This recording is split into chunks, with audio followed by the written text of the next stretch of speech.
What's up everyone, Daniel Rodriguez here, aka Big D. It's time to review another movie. This is an action movie which stars Jesse Eisenberg, Kristen Stewart, John Leguizamo, Walton Goggins, and a few other actors and actresses.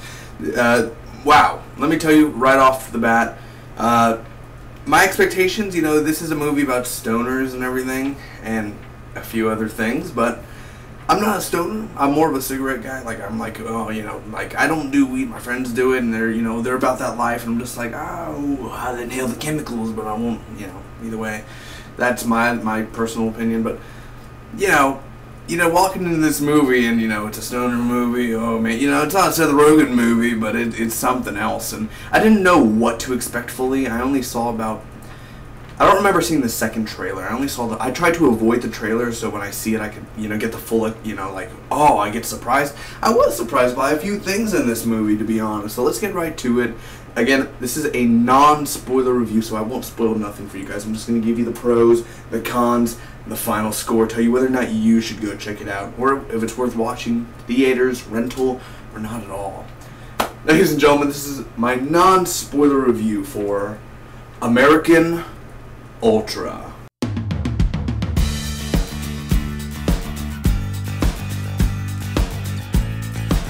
Little fun trivia for you guys. This movie cost $12 million to make. That's pretty good for $12 million for what they did in this movie. And this movie is directed by Nima Nourizadeh. I butchered the name. Excuse me, my good sir.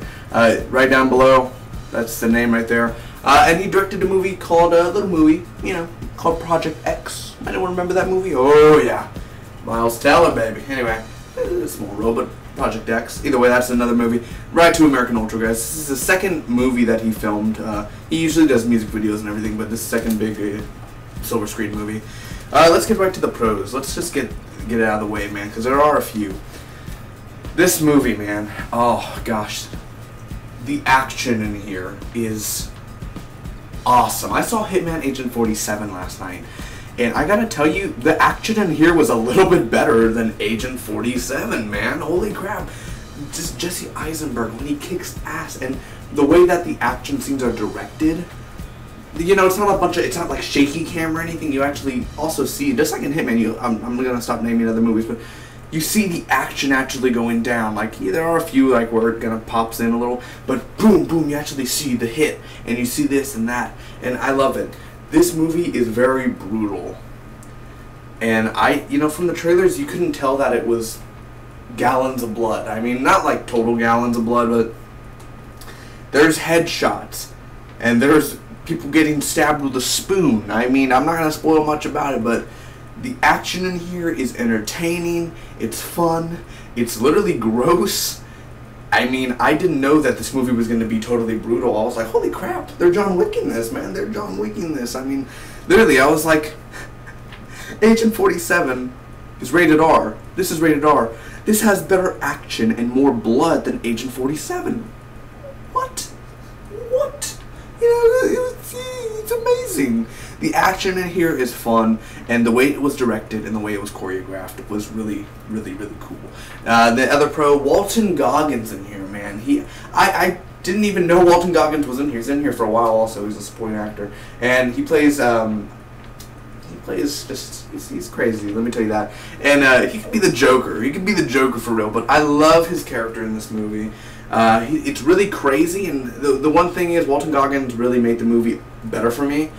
And also the practical effects in this movie, they use a lot of practical explosions and explosives. They use a lot of practical in this movie. There is 20-25% of CGI in the movie, but most of it is practical effects, man. That was definitely one cool thing. Maybe 35% of CGI, a little bit more, but still, the practical effects in here, and the makeup that they put on the actors and the teeth, and when they go through an action scene afterwards, they look different. Maybe they broke a tooth. Maybe they got, just the way the movie is and the way that we see the characters go throughout the movie, you follow them and you do see the scars that they get and everything. So that was really cool about this. Like I said, just the practical effects really made it a lot more enjoyable and a lot more cooler. If you see this movie, you'll find out what I'm talking about. Also, like I said, other practical, the makeup. like I said, that awesome. Awesome. I really enjoyed that as well. Kristen Stewart. I'm not a huge Kristen Stewart fan, honestly. I don't really like her. But in this movie, she was pretty good. You know, I dig her whole Jesse Eisenberg and them chemistry because he did Adventureland. So they do have chemistry already on screen. You do feel like, yeah, that's the girlfriend, that's the boyfriend. And Jesse Eisenberg in here, man. I like Jesse Eisenberg, but it's not something like, he's in this movie, I'm going to go check it out, you know.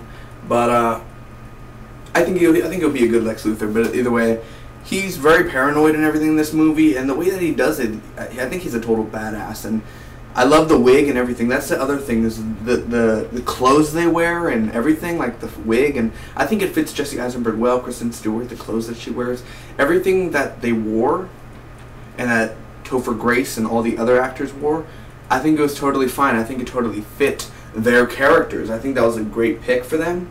And I know that's not like, oh, I'm not going to watch a movie just what they wear, but breaking it down, I think that was really cool. I think that just, it's awesome, the set stuff that they wear. Topher Grace is in this movie, of course, as you see in the, in the trailers. He's not a very nice guy, not a very good guy either. But he does have funny parts in this movie. Now those were my pros. Now to the cons, ladies and gentlemen. First off, I gotta say the ending of this movie. I wasn't a big fan of the ending. I won't say it, what went on, but there was a part before the ending where it totally could have ended, and I was like, okay, perfect, cut to black. And it cuts to black, and it jumps to another scene, and I was like, no. And I'm not going to say what happens, but I think it literally ended so perfectly, and then it goes to another scene. And I'm not saying no post-credit scene, I mean, it just jumps to another scene. And it's like a 2 or 3 minute scene. And I'm like, oh no, you should have ended it where it was. It was totally good. And then, and I mean, the ending doesn't ruin the movie or anything, but I'm just saying, like, I didn't really enjoy the ending as much as, this is a little awkward. It was slow. Most of this movie is slow, there are a few boring parts, really, like a few characters you really just don't care about. You're kind of thinking, Jesse Eisenberg, Kristen Stewart, those two, you just want to see them. Topher Grace, you just want to see those, and then you got other characters that you really, they're in the movie a lot, the other subplot characters, but you just don't care. It's slow at those times. You're like, just get to the main point of Jesse Eisenberg and Kristen Stewart and the action. Get to that, and we'll be happy. It's predictable. A lot of this movie is predictable in a sort of way, and that's, it's a bad thing and a good thing at sometimes, but very predictable at some points where I was like, yeah, that's going to happen. Oh, he keeps on looking at this. At the end of the movie, he'll do something of that. It's just so predictable. You're like, yeah, I've seen this a million times. Not the plot, but what the sequences. The twist in here. There is just a few twists in this movie. I didn't see it coming per se, but when it came, at the moment, I was like, okay. I was, what? I was just like, okay, well, alright, I guess I'm down with that. Just the twist didn't really get me as most people probably got it.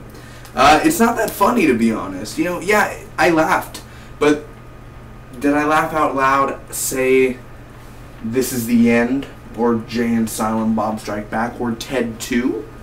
Ted 2 wasn't a great movie. It was good, but there are only 2 or 3, maybe 2 or 3, basically, where I laughed out loud, like ha ha ha ha ha, and everyone else laughed out loud too.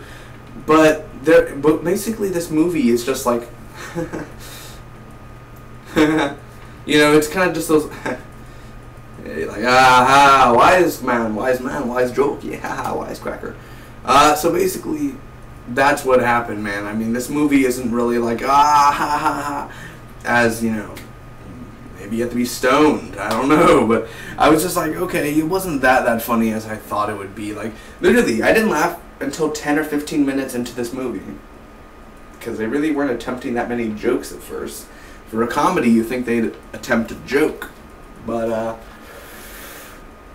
there are funny parts. Don't get me wrong. They're funny. It's a comedy. It's a comedy for sure. But it's just you're not gonna laugh as much as possibly you did for Ted 2 and other movies.